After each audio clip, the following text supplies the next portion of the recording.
গাজীপুরে ফিল্মি স্টাইলে ককটেল বিস্ফোরণ ঘটিয়ে ডাচ বাংলা মোবাইল ব্যাংকিং এজেন্টের ২৫ লাখ টাকা ছিনতাই করেছে দুর্বৃত্তরা। প্রত্যক্ষদর্শীরা জানান, বিকেলে বাসনের আউটপাড়া এলাকায় ৩টি মোটরসাইকেলে আসা ৬ ছিনতাইকারী ভিকটিম শফিকুল ইসলামের পথরোধ করে। এ সময় আতঙ্ক সৃষ্টি করতে তারা ২টি ককটেল বিস্ফোরণ ঘটায় এবং চোখের পলকে টাকার ব্যাগ নিয়ে পালিয়ে যায়।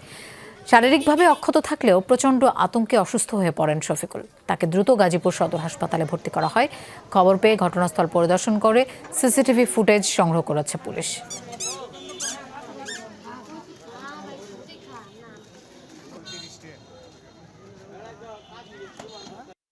ককটেল বিস্ফোরণ করে টাকা আর অস্ত্র ঠেকিয়ে এবং 2 রাউন্ড গুলি বিস্ফোরণ করে আমাদের টাকাগুলো ছিনিয়ে নেয়। গুলি করলো একটা পিস্তল ছোট হাতে, আর এদিক দিয়ে পরে একটা ব্যাগ নিয়ে ওই দিক দিয়ে গেছে। যাওয়ার সময় পরে ওই থেকে একটা গুলি করছে রাস্তার ভিতরে। আমাদের একাধিক টিম কাজ করতেছে। আমরা ভিডিও ফুটেজ সংগ্রহ করে আসামিদের শনাক্তপূর্বক টাকা উদ্ধারের জন্য তৎপর আছি।